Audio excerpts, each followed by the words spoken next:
Dear viewers, you're watching ERi-TV. Welcome to this special edition of SAT Guests.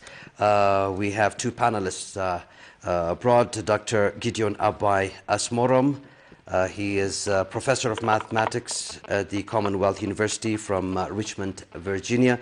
And Ms. Sophia TesfaMariam, she is the director of U.S. Foundation. Thank you. Thank you. Okay, all right. So our discussion for this evening, it's going to address the issue of the so-called Commission of Inquiry and its report. So let me start with you, Sophie. What is the Commission of Inquiry and how was it established? Who are its members and what is their relationship? Ms. Sophia, this is directed to you. Okay. As you know, the Commission of Inquiry came after the Special Rapporteur. The Special Rapporteur had been there for a year, and in June 2014 at the Human Rights Council's 26th session, the Special Rapporteur's mandate would have been ending, so they decided to renew her mandate and at the same time also add two additional persons to make up the Commission of Inquiry. And it was with that resolution that they adopted and brought in the two commissioners with Sheila Keith-Ruth staying on as one of the three commissioners of inquiry. And the mandate was, according to the resolution, the mandate says the commission is supposed to investigate the charges and allegations in the rapporteur's report. But judging from the report that was just produced last week, it looks like the Commission unilaterally expanded its mandate to not just cover what Sheila covered in her mandate, but to expand it and give themselves a mandate that covers the entire post-independence Eritrea instead of just the allegations that were covered under her mandate in the first year. What is the Commission's mandate, however? And did it stick to the scope of its mandate or did it exceed its initial mandate? Well, judging from the report, it looks like the Commission actually went beyond its mandate and gave itself an extra mandate that it didn't have, and that was to investigate allegations stemming from the very beginning of Eritrea's independence, which was not something that was covered in the resolution, and it's not the mandate of the rapporteur either. And instead of doing an investigation or an inquiry, it seems from, at least from the methodology that was used and the conclusions that were delivered, it would seem that the Commission was on a fishing expedition to develop evidence to fit its predetermined conclusion. It didn't look like it was an investigation that led to a conclusion, but rather the opposite. It was targeting individuals and personalities that would corroborate stories that would fit its narrative of what was in Sheila Keith-Ruth's report to begin with. So no, it did not do what the Commission asked to do or what the resolution asked it to do, and it did not deliver what it was supposed to deliver. So I would say no, it didn't. It didn't fit what it was supposed to do, and didn't abide by the principles and the standards and the methodologies that are given for human rights inquiries. So my answer would be no, it did not do what it was supposed to do.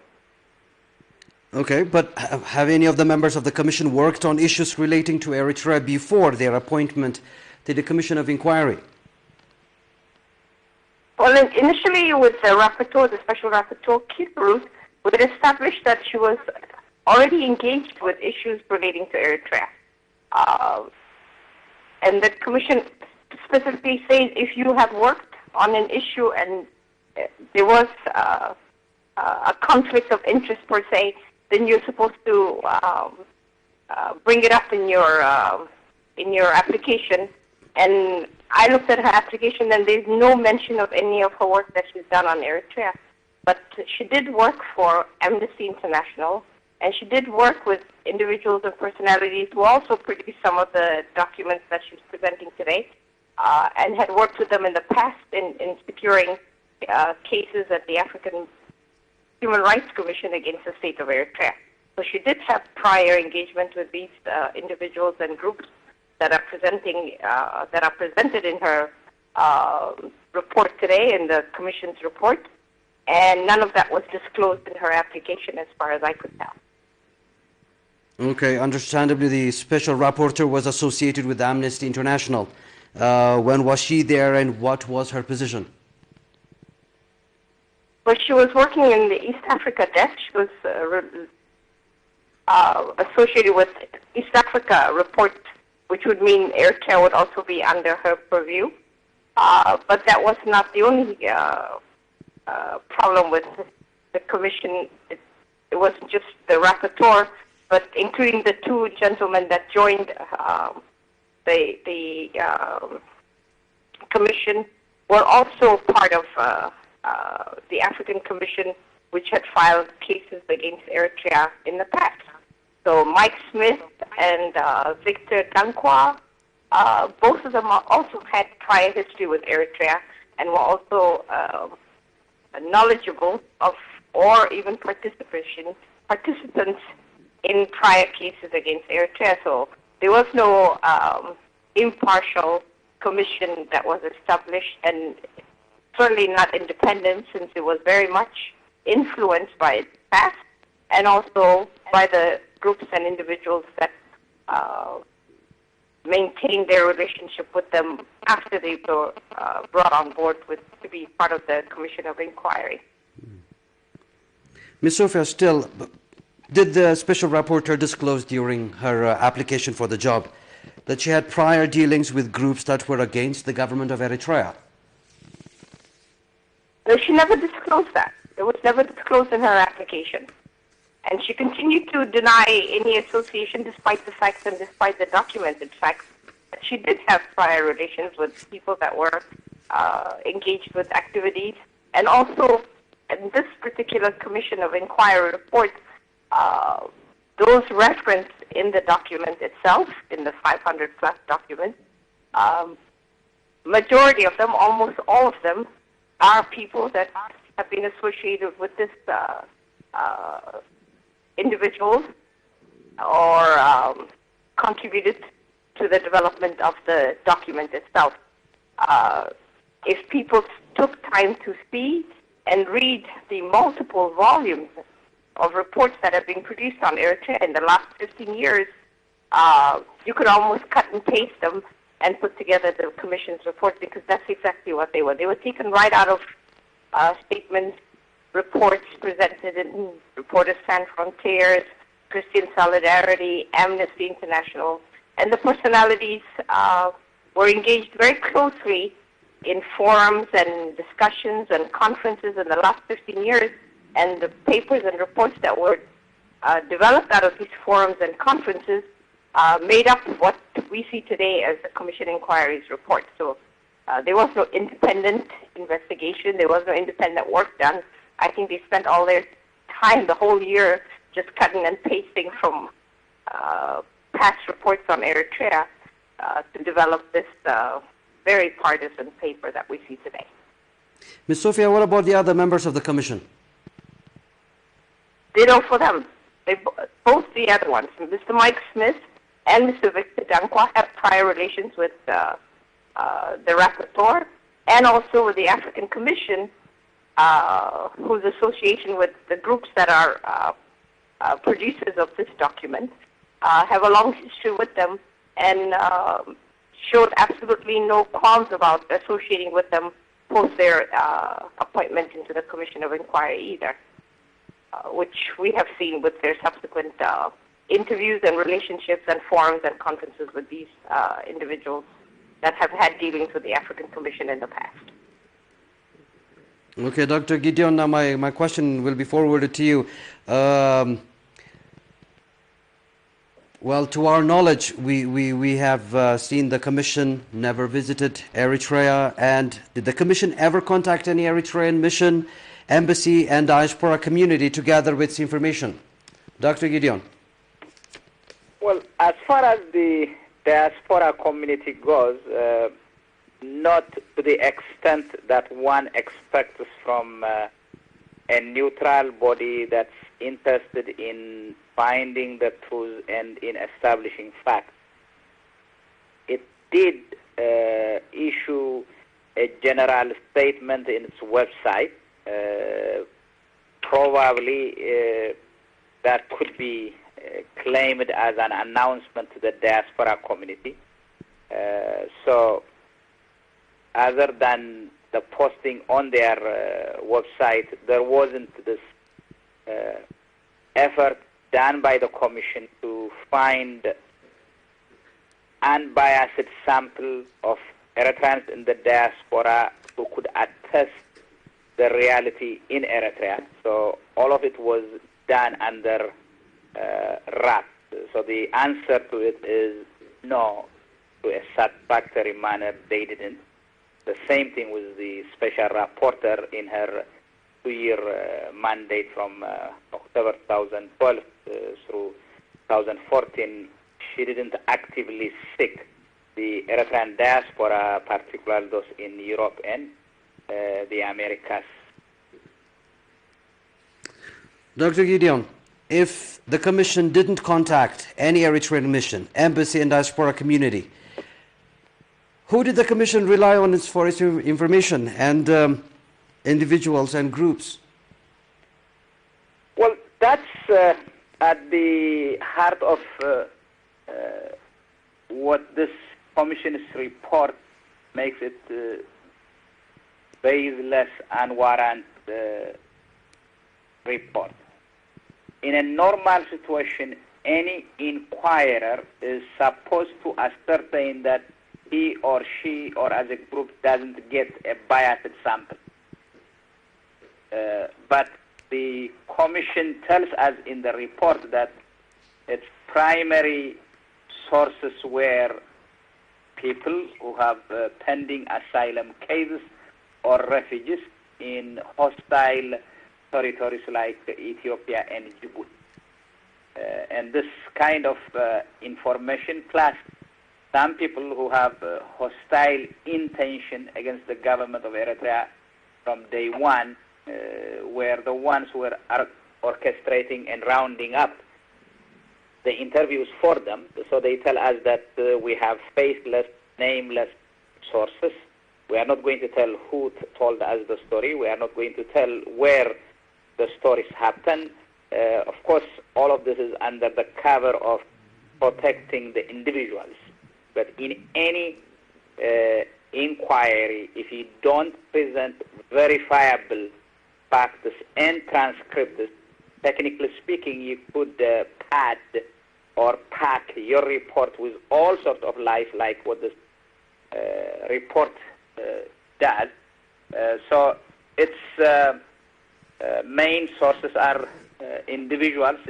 We are told 550 people who were refugees looking for asylum, and therein lies a conflict of interest for two reasons. Number one, if a person is applying for political asylum, he or she is not a fool to contradict what makes them get an easy asylum case.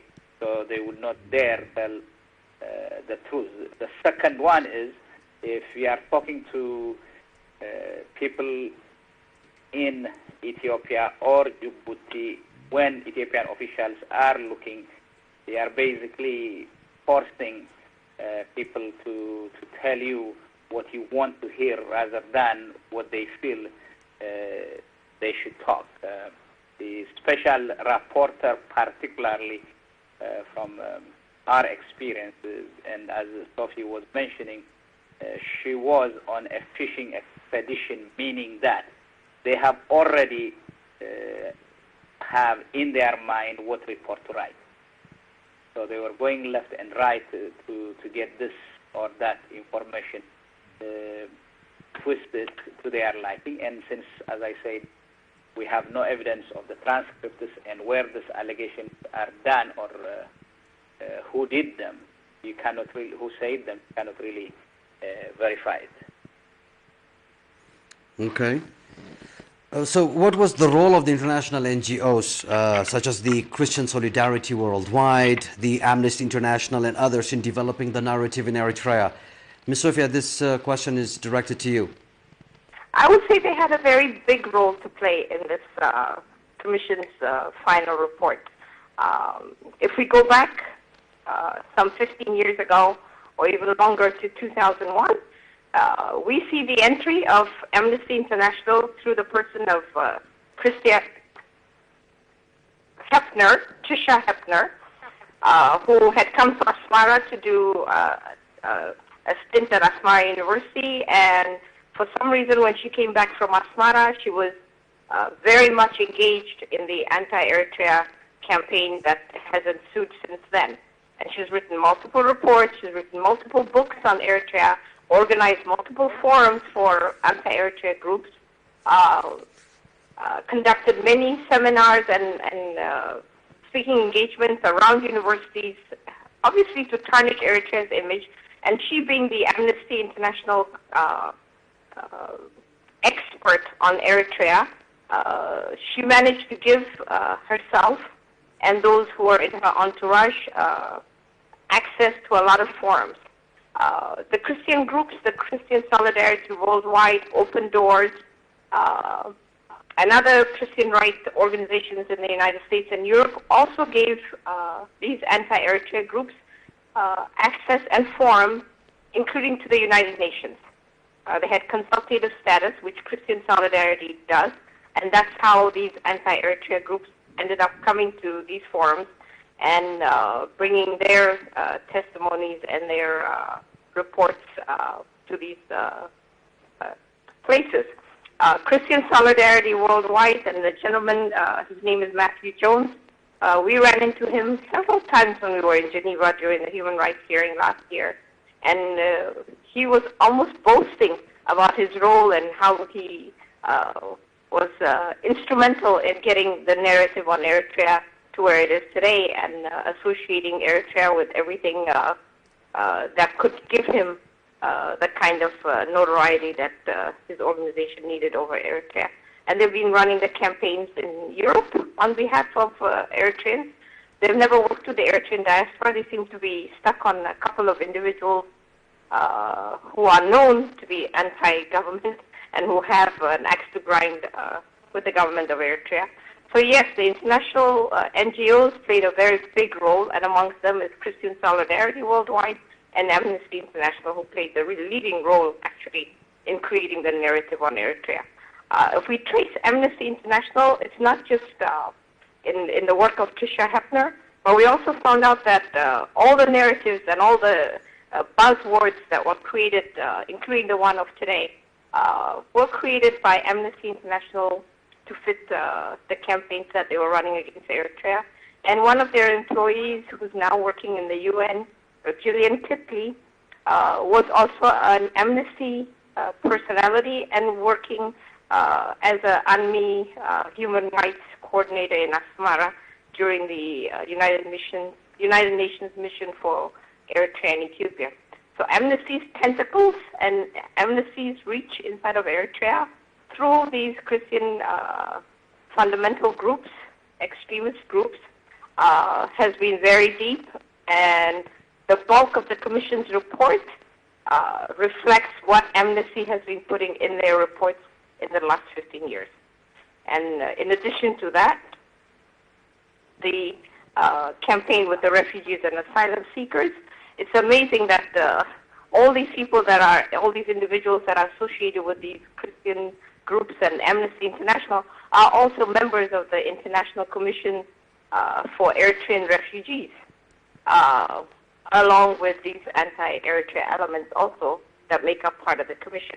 So they drive the Commission, they drive the refugees out of Eritrea, they work to sustain the drive to with refugees on the outside of Eritrea, and today we see them using these refugees that they've extracted out of Eritrea as being the main people behind the report and or corroboration for the reports that they're intending to write about Eritrea. So the views of refugees is very clear here. Not sure where the United Nations is on this, because these refugees are absolutely being used to advance a political agenda. They're tracing them from the moment they leave Eritrea. Nobody else seems to know except these groups when they leave Eritrea and when they're heading out to the various areas in the world, and being able to manipulate them to get the kind of stories that they want. So I think the UN, it behooves the UN to not just reject this report of the Commission, since it's obviously partisan and politically motivated, but also because it relies on these compromised refugees and asylum seekers who should not be abused in the manner that they are today. Okay. But did any of the members of the Eritrean diaspora contact Special Rapporteur? Dr. Gidewon? Yes, they did. She was appointed as a special rapporteur in the fall of 2012. So immediately after her appointment, I would say hundreds of Eritrean communities and organizations in the diaspora wrote to her, telling her that they have a stake, they would like their voice to be heard, they have stories to tell, urging her to listen to them and to put everything she writes in context. We knew that it was a politically motivated appointment as far as her office was concerned. We knew that she had all the past experiences that Sophie detailed very well. Nevertheless, from the Scandinavian countries to Germany, Italy, Switzerland, the Netherlands, to the US, Canada, the Eritrean communities, different organizations, communities, and individuals wrote to her. So I will say hundreds of Eritrean communities, I'm talking about organizations and communities, have contacted her. And what was her response? None. Disappointingly, the majority of the people who contacted her didn't get a response. The few that got responses got what's called boilerplate responses, what you would call form letters, saying that I live in Mauritius, I will not be available in North America or Europe, I would not come to Geneva except to deliver my report, hence I am sorry I cannot contact you, what she said. The only exception was during her second year mandate, she had a meeting with our communities in Germany, but as our communities in Germany would attest, none of what she had with them, none of the information they conveyed to her made it to her report. For the U.S. Communities, we knew that she was coming to New York. We asked her that if we could have an audience with her to share our stories. She refused it. She didn't give any responses. The last minute, she was going to address a meeting of American lawyers. It was sort of unpublicized event, so to speak. Our communities in the vicinity knew about it, registered themselves, attended the meeting, tried to challenge her. She was dismissive. She left New York without meeting with us, and then from Mauritius, she said that she could talk to us via telephone conference. Even then, to our dismay and disappointment, the person was not willing to listen, but to talk. So when she said, let's talk, it means you sit down, listen to me, rather than for us to give her the story.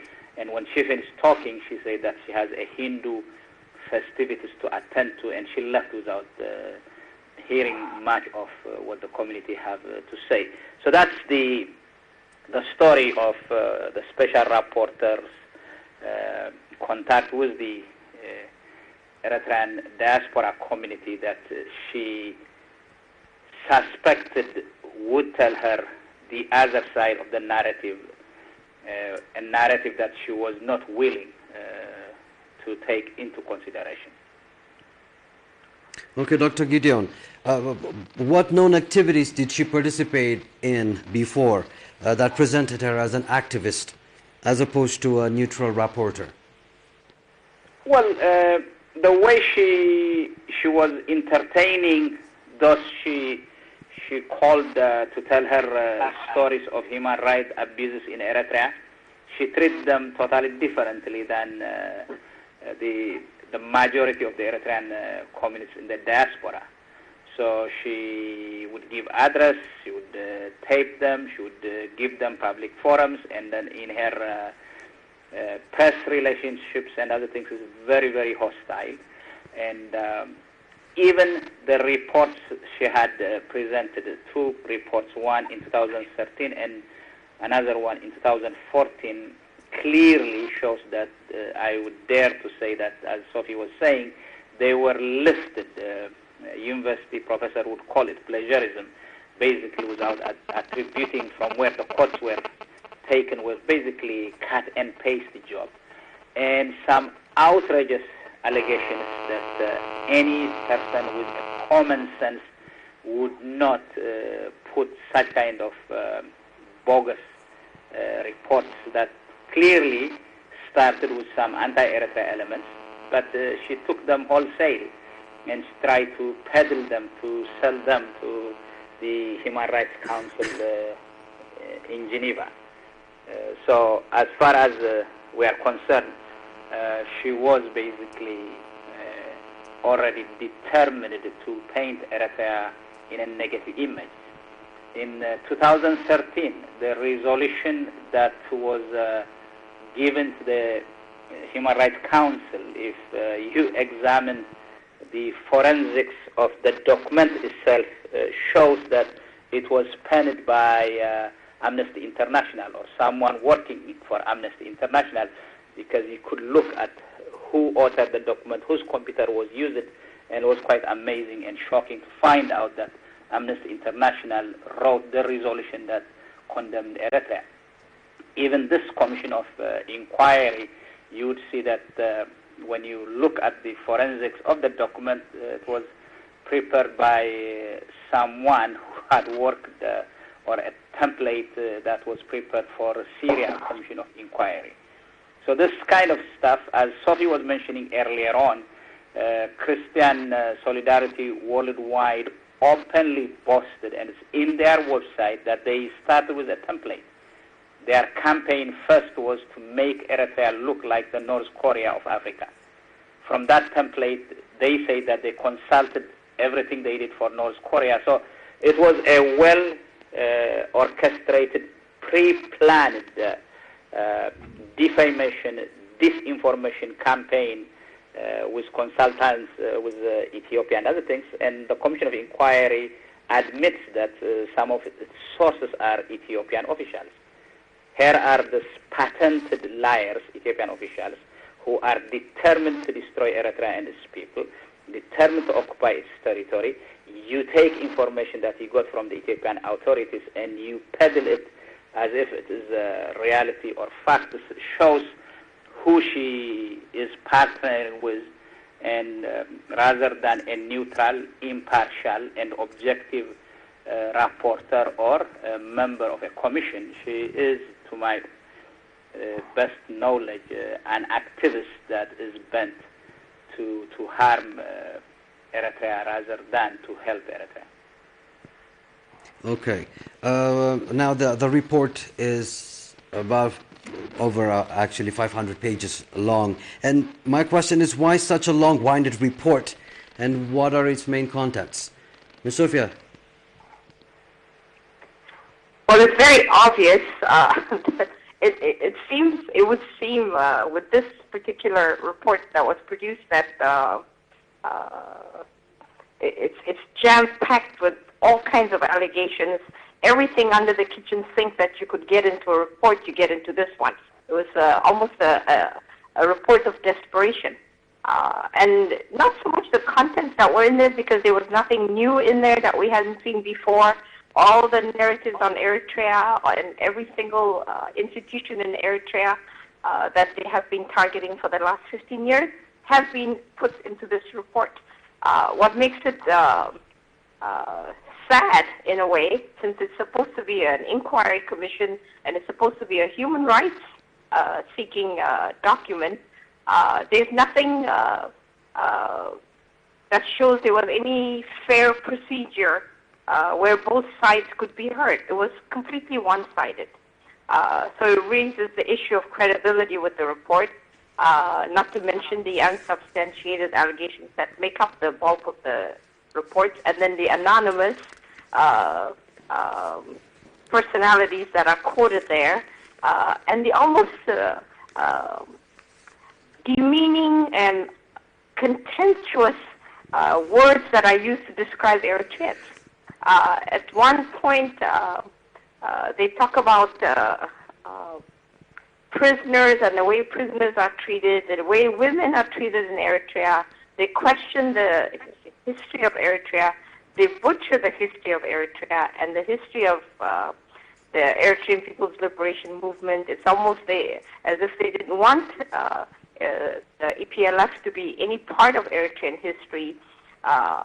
They undermine the works that Eritrean children are doing to develop their country. They undermine the Millennium Development Goals and what has achieved in Eritrea and what has been achieved by Eritrea. They undermine Eritrea's education system.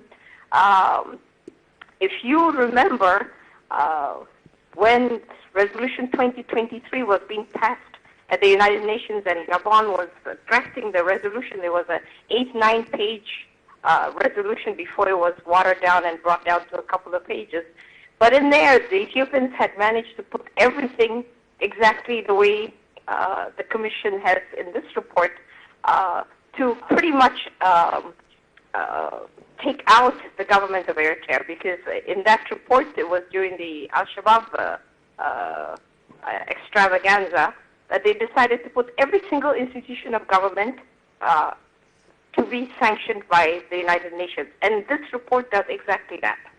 This report also calls for the entire government of Eritrea to be removed for them and to be, I guess, replaced by these nondescript personalities that supposedly know more about us and what Eritreans would need and what Eritrea, what the dreams and aspirations of the Eritrean people are. So this report, 500 pages, is everybody's wish list in the anti-Eritrea camp, as well as the international community that's financing these groups, because these groups are not doing it on their own, and the financing is coming from states that are interested in destabilizing Eritrea, states that are interested in regime change in Eritrea.